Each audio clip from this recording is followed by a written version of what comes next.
Hello well-wishers and welcome to my channel Aspiring Minds. In today's video, we are going to discuss Act 4 Scene 1 of Macbeth by William Shakespeare. So grab your virtual seats and let's begin.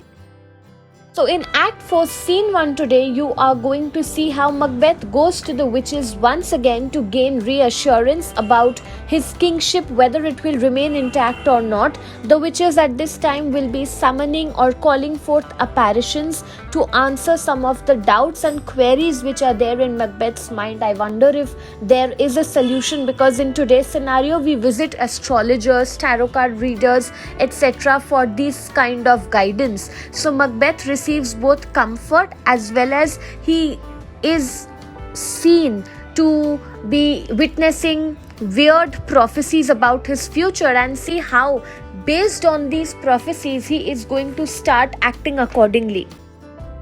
So let us now go into the line by line explanation of each of the lines. Thunder, enter the witches. The first witch says, thrice the brinded cat had mewed, that is 3 times the streaked cat, a particular variety of cat, was mewing. The second witch says, thrice and once the hedgepig whined, that is he had also heard the hedgehog whining or crying. The third witch says, Harper cries, 'tis time, 'tis time. Harpier is the demon, the attendant spirit of the third witch, and she was heard crying, and she said that it was time to cast the magic spell. The first witch says, round about the cauldron go, in the poisoned entrails throw, toad that under cold stone days and nights has thirsty one. So basically the first witch is giving instructions that walk around the cauldron and throw into it the poisoned intestines. First of all, boil in the magic pot of the toad that has been caught sleeping under a cold stone. Secret poison should also be added for 31 days and nights. At this time, the witches gather around the cauldron and they say, double and redouble the hardships, the miseries of the world. Let the fire burn and the cauldron boil. Second witch at this time says, boil and fry in the cauldron the slices of a slimy snake caught in a swamp, the eye of a lizard, the toe of a frog, the hair of a bat, the tongue of a dog, the forked tongue of a snake, the sting of a blind worm, a lizard's leg, and the wing of a young owl, to make up a charm capable of producing great trouble. Let us prepare this strong broth for the devil. So these are the ingredients that the second witch says should be added to the cauldron, and then again they all repeat about boiling the liquid in the cauldron so that trouble can be brewed. The third witch at this time says, make the soup thick and slimy by adding to it the scaly skin of a dragon, the tooth of a wolf, the mummy of a witch, the stomach and the throat of a ravenous shark of the salt sea, the root of a poisonous hemlock which is dug out in the darkness, the liver of an impious Jew, the bile of goat, the twigs of a yew tree sliced off during the eclipse of the moon, the nose of a heathen Turk, the lips of a Tartar, and the finger of a child born of a prostitute in a ditch and strangled by its own mother at birth. Add to this the entrails of a tiger to make up the ingredients of our magic charm. Again, they all repeat the lines about bubble, double, toil the trouble. The second witch at this time says, cool the broth by adding a baboon's blood to it, then the charm will be complete and powerful. Enter Hecate to the other 3 witches. Hecate, oh well done, I praise you for the trouble you've taken, and every one of you shall get a share of the reward. And now let's go round the cauldron singing and dancing like elves and fairies in a ring, and put a magical effect to all things that you have put in the cauldron. After this there is music and a song addressed to the black spirits. Hecate and all the 3 witches then go out. The second witch says that the pricking sensation in my thumbs suggests that some wicked creature is coming this way, and at this time knocking is heard. She says, let the locks open to let him in, whoever it is, come in. At this time Macbeth enters and he asks, how now, you secret black and midnight hags? What is it that you are doing right now? the witches together say that we are doing a deed without a name, that is, the work that we are doing has no name. Macbeth then says, I call upon you in the name of your claims to predict, no matter now, you can do that, to answer my questions. I want to ask you some questions and you have to answer it for me. Though you have the power to release the winds to blow fiercely against the churches, though you may cause the foaming waves to destroy and swallow up ships, though the young stalks of corn can be flattened and the trees uprooted, though castles may topple on the heads of their guards, though palaces and the pyramids may bend their tops to their very foundations, these are the qualities that you have. Of nature's germs stumble all together. Still, I want you to answer some of the questions that I have. The first which says, yes, go on, speak. The second which says, demand what you want to know. Third which says, yes, we will answer. The first which tells, say if thou hadst rather hear it from our mouths or from our masters. That is, tell us whether you want to hear the answers that you have to the questions from us or from our mother spirits that we serve. Macbeth says, call your masters, let me see them. The first which says to the other two, pour into the cauldron the blood of the pig which has eaten her litter of 9 young ones, then add to it the fat that has dripped from the body of a murderer hanged on the gallows. All then say, come high or low, thyself an office deftly show. That is, come you high or low spirits, show yourselves and your work in a skillful manner. There is sound of thunder. The first apparition, an armed head, appears. Macbeth tells, tell me, mysterious spirit. The first which says, he knows what is passing in your mind. Just listen to him. Don't say anything. The first apparition then says, Macbeth, Macbeth, Macbeth, beware of Macduff, beware of the Thane of Fife. Let me go, I have said enough. After this, the first apparition goes away. Macbeth says, whatever you are, I thank you for your timely warning. You have sensed accurately the fear that was there in me, and I think that you know something more, and I want to know something more. This is just not enough. The first which says that don't talk to them, they are not going to be able to take your orders. There's another spirit that has come. It is more potent and powerful than the first one. There is again sound of thunder, and the second apparition appears. The second apparition is of a bloody child. It says, Macbeth, Macbeth, Macbeth. Macbeth says, if I had 3 years, I would use all to listen to you with full attention. The second apparition says, be bloodthirsty, courageous and determined. Treat the power of man with contempt or hatred, because no one born of a woman will ever be able to harm you. This is the second prediction. And then the second apparition also disappears. Macbeth says, then you can live, Macduff. Why do I need to fear you? But yet I will make sure that because you have warned me about Macduff, I'll be careful about Macduff. But he then goes on to say that, Macbeth, you shall still be put to death, so that I can be assured of any kind of trouble that might otherwise spring from your end, because I want to erase any threats or dangers that might come my way.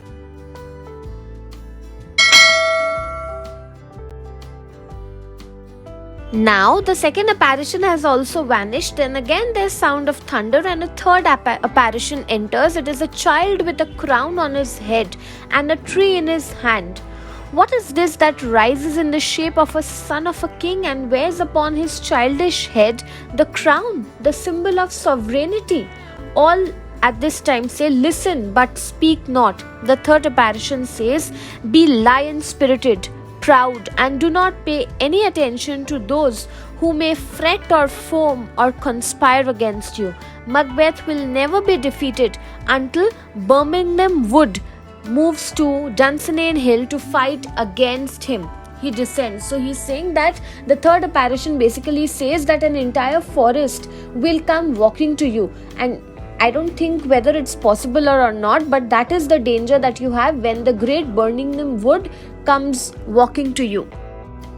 See, Macbeth also says that that will never be. Who can impress the forest? That is, who can even imagine the trees being uprooted from earth and coming towards me? Sweet predictions, it is good indeed. Rebellion will never succeed against me till the wood of Burnham moves, and great Macbeth shall live his natural lifetime and die in the due course of a natural death.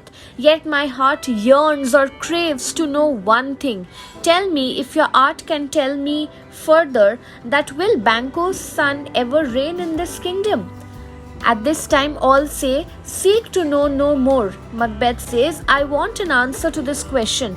If you refuse to tell me what I want to know, you shall be eternally cursed. Why does that cauldron sink in the ground? What music is this? There's sound of music at this time. So the witches are saying that we will not be able to tell you anything more, but Macbeth has one last wish, to know if there is any danger from Banquo's son. All the three witches at this time question, show, and then all say, appear before his eyes and afflict his heart with grief.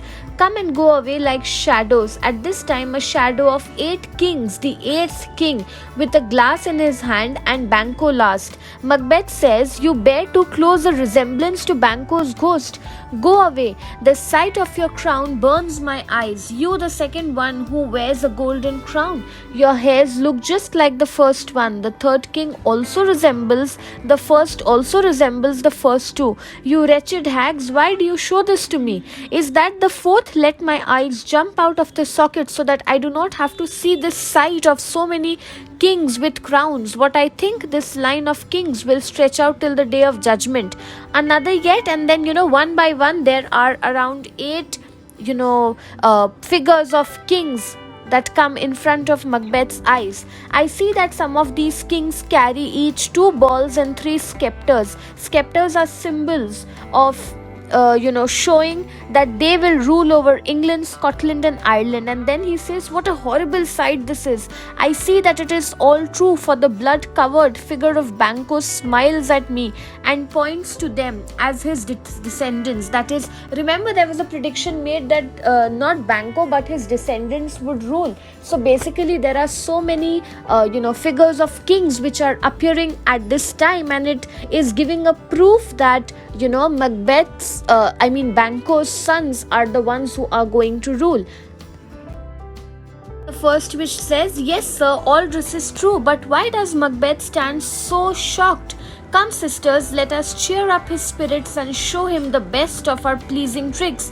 I shall charm the air to give out music, and you can perform a beautiful dance so that Macbeth can be pleased, because he seems to be very disturbed by this sight. At this time there's music, the 3 witches dance and they vanish. Macbeth says, where are they gone? Let this pernicious hour stand accursed in the calendar. He's saying that let this evil hour stand accursed. I do not want this evil hour to move ahead any further. At this time Lennox enters and he says, what's your grace's will? That is, what is it that you wish? Why have you come over here?